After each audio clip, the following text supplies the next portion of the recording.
Very very good evening to all of you. कुछ देर पहले मैंने यूट्यूब कम्युनिटी पर एक सवाल जो है पोस्ट किया था इस इमेज के साथ, है ना। मैंने लिखा था चलो देखें कितने लोग सही आंसर देते हैं। अच्छी बात ये रही कि काफी सारे लोग इसका आंसर दे रहे हैं, है ना। लेकिन एक बात ये भी है कि ज्यादातर लोगों का आंसर जो है गलत है। 1,000 रुपये, 1,000 रुपये, किसी का 900 आ रहा है, किसी का 600 आ रहा है। 900, 200, 600, अलग अलग अलग अलग आंसर आ रहे हैं। और किसी का 500 भी आ रहा है यहाँ पर, राइट। तो ऐसा क्या है इस सवाल में कि सभी लोग, ऑलमोस्ट सभी लोग, कुछ को छोड़कर सभी लोग इसका गलत आंसर देते हैं। तो आइए समझते हैं यहाँ पर। A lady purchase goods worth ₹100 from a shopkeeper S1। एक लेडी ने 100 रुपए का सामान खरीदा किसी भी शॉपकीपर से, राइट, और उसे 500 रुपए का नोट दिया। ठीक है।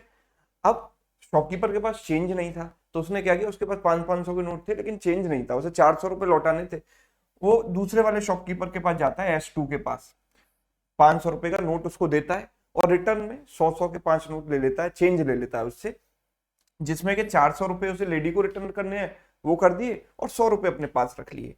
अब कुछ समय बाद जो शॉपकीपर 2 था, जिससे शॉपकीपर 1 चेंज लेकर आया था, उसको रियलाइज होता है कि भाई ये तो 500 रुपए का फर्जी नोट है, फेक नोट है, right. So and return it to S1। तो उसे रियलाइज हुआ, उसे S1 को उसने वापस दे दिया, जिसके बदले में वो जेन्युइन नोट उससे ले जाएगा।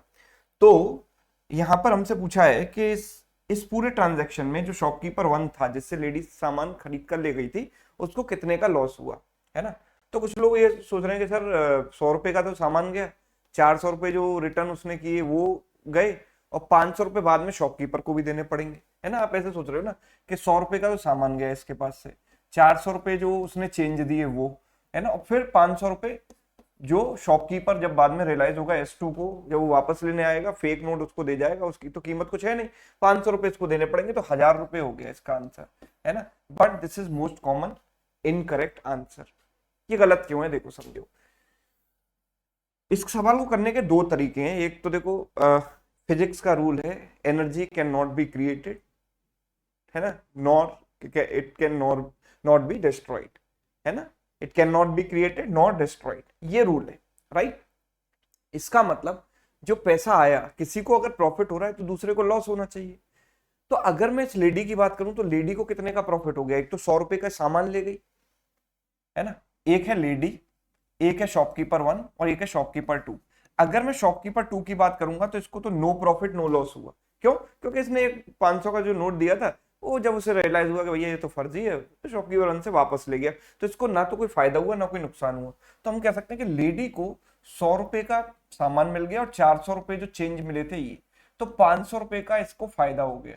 तो ये 500 रुपए का नुकसान कौन बियर करेगा? शॉपकीपर 1। यानी कि इसको नुकसान होता है 500 रुपए का। अब अगर ऐसे भी किसी को समझ ना आए और आप कन्विंस ना हो, तो मैं दूसरा तरीका इसका बताता हूं। देखो जरा ध्यान से समझो। मैं शॉपकीपर 1 की बात करूं, इसका ट्रांजेक्शन देखना आप कैसे है। सबसे पहले लेडीज के पास आई, है ना, इसे 100 रुपए का, इससे 500 रुपए का नोट दिया, जिसकी कीमत क्या है? 0, है ना। उसकी कीमत 0 ही मानेंगे ना, जो फेक नोट है उसकी कीमत क्या है? 0। और इससे 100 रुपए का सामान ले लिया, मतलब इसके पास से एक 100 रुपए का सामान चला गया, 100 रुपए का एक आर्टिकल इससे ले लिया, है ना। और इसे 0 नोट दिया, मतलब वो फेक नोट है एक तरीके से, उसकी कीमत क्या है? 0। 100 रुपए का सामान चला गया। अब ये दूसरे वाले शॉपकीपर पर जाता है और उससे 500 रुपए का एक नोट ले आता है, और वो 0 वाला नोट इसको दे देता है ना। 0 वाला नोट उसको दे दिया, 500 रुपए उससे ले आया, राइट।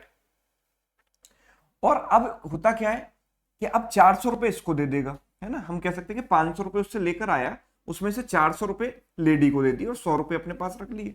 500 में से 400 दे दिए, 100 रुपए बच्चे वो अपने पास रख लिए, राइट। यस। अब जब शॉपकीपर इसके पास आएगा, वो नोट लेकर, फेक वाला नोट लेकर, शॉपकीपर 2 इसके पास आएगा, तो इसे अपने पास से 500 रुपए उसको और देने पड़ेंगे, राइट। तो इसके पास से 500 और गए। अगर मैं इस पूरे ट्रांजैक्शन को देखें तो 500 से 500 कट गया, ओवरऑल इसका लॉस कितना है? -500।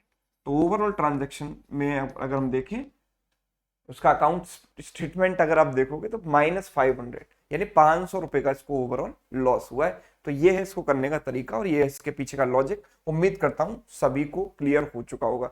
वैसे तो ये सवाल केवल कम्युनिटी के लिए था, यूट्यूब कम्युनिटी पर मैंने डाला था, लेकिन क्योंकि मैंने ये देखा कि अधिकतर लोग आंसर गलत कर रहे हैं, तो मैंने सोचा कि इस पर एक वीडियो डाला जाए, उस पर उसमें पूरा एक्सप्लेन कर दिया जाए। ये सवाल सिमिलर टाइप का क्वेश्चन है है ना। अगर आपको लॉजिक समझ आ गया हो तो इस सवाल को आप ट्राई कीजिए होमवर्क में, और सभी लोग आंसर जो है अब जो है करेक्ट आंसर कमेंट करके बताइए, ठीक है।